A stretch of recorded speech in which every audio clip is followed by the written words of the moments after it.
ሰላም ጤና ይስጥልን ተመልካቾቻችን ከአንከር ሚዲያ ዝግጅት ክፍል የአክብሮት ሰላምታችንን እናቀርባለን። በተለያዩ የአማራ ክልል አካባቢዎች የህልውና ተጋድሎ ተጠናክሮ በመካሄድ ላይ መሆኑ ተገለጸ።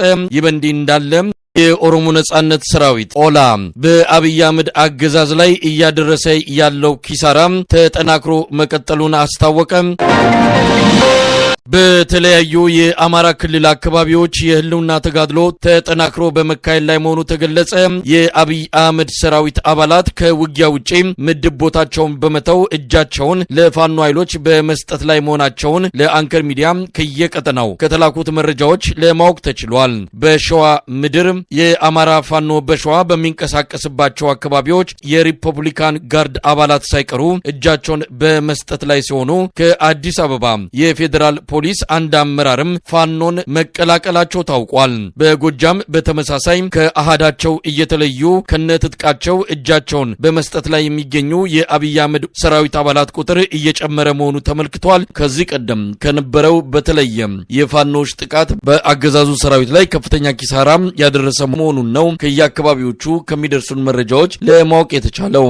በደቡብ ወሎ ሰሞኑን በአገዛዙ ሰራዊት ላይ በተፈጸመ ጥቃት መስመራዊ መኮንኖች ጭምር እንደተገደሉ የተገለጸ ሲሆን ከፍተኛ ጉዳት መድረሱ ታውቋል። በሰሜን ወሎ ዞን አካባቢ የሚገኘው የጥምር ጦር ላይም እንዲሁም በተፈጸመ ጥቃት በርካታ የመከላከያና የአድማ ብተና ሰራዊት አባላት መገደላቸው ተገልጿል። በሰሜንና ምዕራብ ጎጃም አገዛዙ በስፋት ያሰማራው ኃይልም ከባድ ጉዳት ደርሶበታል። በደቡብና ማዕከላዊ ጎንደርም በ8 አቅጣጫዎች የዘመተው የአገዛዙ ሰራዊት አንድም ቦታ ድል ሳይቀናው ተመቶ መመለሱን ነው መረጃዎቹን ካሰባሰበው የአማራ ፋኖ ብሔራዊ ንቅናቄ ወታደራዊ ቃል አቀባይ ዘገባ መረዳት የተቻለው። በሰሜን ሸዋ ሰሞኑን ታላላቅ ድሎች መመዝገባቸውን በሸዋ እዝ አስታወቀ። ከደብረ ብርሃን የተነሳው የአብይ አህመድ ጦር በደፈጣ ጥቃት ከባድ ጉዳት እንደደረሰበት ያገኘነው መረጃ ያመለክታል። በመራቤቴም እንዲሁ በአገዛዙ ጥምር ጦር በሚል በሰበሰባቸው የሚሊሻ አድማ በታኝና መከላከያ ሰራዊት ላይ ጥቃት ተሰንዝሮ አመራሮች የሚገኙበት የሞትና የመቁሰል ጉዳት መድረሱን የእዙ ቃል አቀባይ ለአንከር ሚዲያ ገልጿል። የሸዋ እዝ ቃል አቀባይ ያገዛዙን ውድቀት የሚያረጋግጡ በርካታ እውነቶች መሬት ላይ እየታዩ እንደሆነም ይናገራል። አብይ አህመድ ሰራዊት ላይ የሚደርሰው ኪሳራ በተለያዩ መረጃዎችና ማስረጃዎች እየቀረበ በሚገኝበት በዚህን ወቅት ያገዛዙ ሚዲያዎች ድል እንደቀናቸው መግለጻቸውን ቀጥለዋል። በፋኖ ኃይል ላይ ከፍተኛ ጉዳት ማድረሱን ያገዛዙ የማህበራዊ ሚዲያ ገጾች ሰሞኑን ዘግበዋል። አርበኛ ንጋቱ ለአንከር ሚዲያ እንደገለጸው በሽንፈት የሚመጣ የፕሮፓጋንዳ ጩኸት እንጂ መሬት ላይ ያለው እውነት በተቃራኒው የሚገለጽ ነው። በተለያዩ የሰሜን ሸዋ አካባቢዎች በርካታ ድሎች እንደተገኙ አርበኛ ፋኖ ንጋቱ ይናገራል። በጎንደር በተለያዩ አካባቢዎች ህዝባዊ ተጋድሎ ተጠናክሮ መቀጠሉን ለአንከር ሚዲያ በደረሰው መረጃ ላይ ተመልክቷል። የሰሞኑ ድል በአገዛዙ ሰራዊት ላይ ከፍተኛ ኪሳራ ያደረሰ መሆኑን የክፍለ ጦር አመራሮች ገልጸዋል። በምዕራብ ጎጃም ከፍተኛ ቁጥር ያለው የአድማ በታኝና የመከላከያ ሰራዊት ኃይል ስርዓቱን በመክዳት ላይ መሆኑን ተመልክቷል። ሰሞኑን በሺዎች የሚቆጠሩ ምልምል ወታደሮች ከብር ሸለቆ ማሰልጠኛ ካምፕ መጥፋታቸውን ነው የቀጠናው የፋኖ አመራር አባል ለአንከር ሚዲያ የገለጸው። መጠነ ሰፊ ሰራዊት በማስገባት በፋኖች ላይ ጥቃት መሰንዘር የጀመረው የአብይ አህመድ አገዛዝ በየአውደ ውጊያዎቹ ሽንፈት እየተከናነበ መሆኑን በሰሜንና ደቡብ ሜጫ በይልማና ዴንሳ ወረዳዎች ለአራት ጊዜያት ተመላልሶ ቢያጠቃም አራቱንም ጊዜም ተመክቶ በከፍተኛ ኪሳራ መመለሱን ነው የክፍለ ጦሩ የህዝብ ግንኙነት ለአንከር ሚዲያ የገለጸው። ለዚህ ሽንፈቱ በበቀል ንጹሃንን እየረሸነ ነው። በህወሓት ወረራ ጊዜም የአማራ ከተሞች እንደተዘረፉ ሁሉ የአብይ አህመድ ሰራዊትም በከፍተኛ የዘረፋ ተግባር መጠመዱን አንደኛ ክፍለ ጦር ህዝብ ግንኙነት ክፍል ለአንከር ሚዲያ ገልጿል። ይበንዲ እንዳለ ሰሞኑን በመጠነ ሰፊ ወታደራዊ ዘመቻ ሊከፈት እንደሆነ የአንከር ሚዲያ ምንጮች ካደረሱን መረጃ ለማወቅ ተችሏል። በመላው የአማራ ክልል አካባቢ የተደረገውን ውጤታማ ዘመቻ ያስታወሰው የአማራ ፋኖ ብሔራዊ ንቅናቄ ወታደራዊ ቃል አቀባይ አሁንም ለሚካሄደው ወታደራዊ ጥቃት የፋኖ ኃይሎች በተጠንቀቅ ሆነው እንዲጠብቁ ትዕዛዝ መተላለፉን ገልጿል። በቅርቡ ይፋ የተደረገው አንድነት ሙሉ ያደርገዋል ተብሎ እየተጠበቀ ያለው ይህ ጥሪ በአማራ ህዝብም ሆነ የፋኖን ትግል በሚደግፉ ወገኖች ዘንድ ትልቅ ተስፋ ተደርጎበታል። ራስ አርበኛ ደረጀ በላይ የሚመራው የጎንደር ጠቅላይ ግዛት እዝ ምርጫው አንድና አንድ ብቻ ነው፣ አብሮ ታግሎ አብሮ ማሸነፍና አብሮ መኖር ነው፣ ይህ የድሉ ብቸኛ መንገድ ነው ሲል ገልጿል። የአማራ ፋኖ ኃይሎች ይፋ ያደረጉት የአንድነት መዋቅር ለፋኖ ትግል ማርሽ ቀያሪ እርምጃ እንደሚሆን ከወዲሁ ግምት ተወስዶበታል።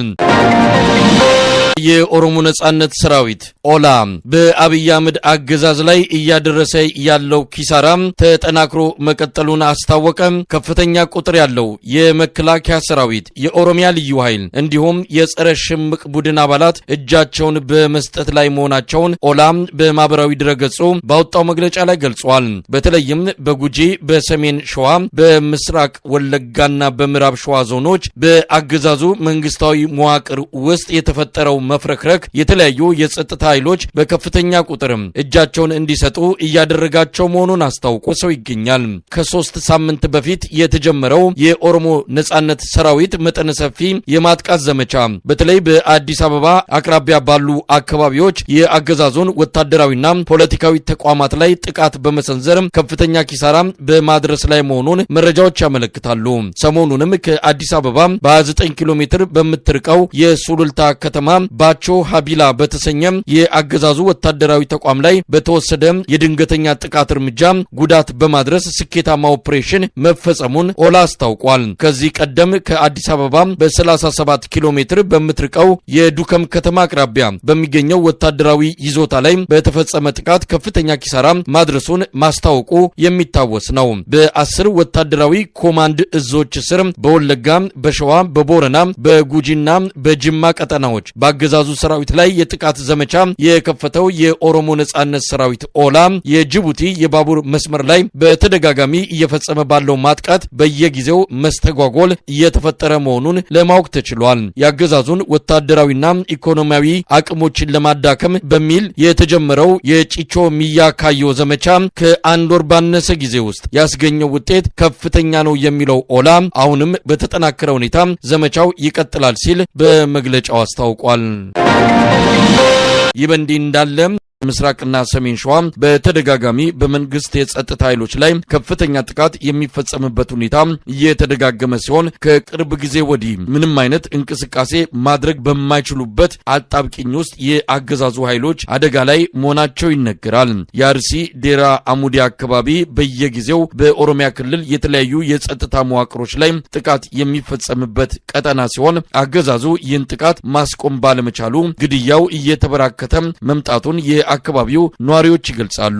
የኦሮሞ ነጻነት ሰራዊት በተደጋጋሚ ኢላማ የማደርገው የአገዛዙን የወታደራዊና ፖለቲካዊ ተቋማት ላይ ነው፣ ሰላማዊ ዜጎች ላይ ጥቃት የሚፈጽመው በኦሮሚያ ብልጽግና የደህንነት መዋቅር ስር የተደራጀውና ራሱን የኦሮሞ ነጻነት ግንባር ሸኔ በሚል የሚጠራው ኃይል እንደሆነ በየጊዜው መግለጫ በማውጣት ይገልጻል። በአርሲ ጎለልቻ፣ አቦምሳ፣ ጀጁ፣ መብረ ህይወት፣ አርቦዬ፣ ስሬ፣ ዴራ፣ ቀርሳ ጉቤሳ፣ ሮቤ፣ ሽርካ፣ በቆጂ፣ ሳጉሬ፣ አሳሳ በአጠቃላይ ሙሉን የአርሲ ዞን ከአገዛዙ ቁጥጥር ውጪ በሆነ መልኩ የኦሮሞ ነጻነት ሰራዊት በስፋት የሚንቀሳቀስበት ሲሆን በአንጻሩ ግድያና ዘረፋ መስፋፋቱን የአገዛዙ ኃይሎች ህብረተሰቡን ሊጠብቁ ቀርቶ የራሳቸውንም ህይወት አደጋ ላይ የወደቀበት ቀጠና እንደሆነ በስፋት ይነገራል። በምስራቅ ሸዋ ቦሰት፣ አዳአ፣ መቂ ዱግዳ፣ አለም ጤና፣ ባቱ ዝዋይ፣ አርሲ ነገሌ፣ ሎሚ ወረዳዎች እንዲሁም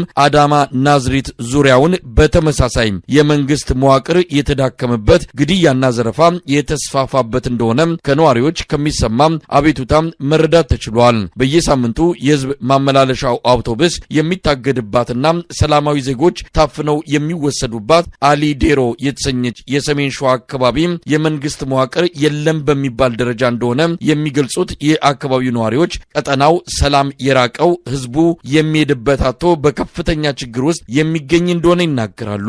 በእነዚህ የአርሲና የሸዋ አካባቢዎች በአንድ ዓመት ውስጥ ከ60 በላይ የብልጽግና የዞንና የወረዳ አመራሮች የተገደሉ ሲሆን በደራ አካባቢ በአንድ ጥቃት ብቻ ከ100 በላይ የአገዛዙ ታጣቂዎች በኦሮሞ ነጻነት ሰራዊት በተወሰደ የደፈጣ ጥቃት መገደላቸው የሚታወስ ነው። የጫንጮ ገብረ ጉራቻ ፍቼና አካባቢዎቹ ነዋሪዎች አርሰን መብላት አልቻልንም፣ በሰላም ወጥቶ መግባት የማይሞከር ሆኗል። የት ሄደን አቤት እንበል በሚል ቀንበር ተሸክመው ለአምላካቸው ምሬታቸውን በተደጋጋሚ የገለጹበት የአደባባይ ትዕይንት ሲያደርጉ እንደነበርም የሚታወቅ ነው። በአዲስ አበባ በቅርብ ርቀት ላይ የሚገኙ አካባቢዎች በሰላም እጦት ከፍተኛ ቀውስ ውስጥ በገቡበት በዚህን ወቅት የአብይ አህመድ አገዛዝ ታጣቂዎችን ደምስሰን ስጋት ከማይሆኑበት ደረጃ ላይ አድርሰናቸዋል፣ ወደ የትኛውም አቅጣጫ መጓጓዝ እንዲቻል አስተማማኝ የሰላም ሁኔታ ፈጥረናል የሚል መግለጫ በክልልና በፌዴራል ባለስልጣናት አማካኝነት እየሰጠ ይገኛል።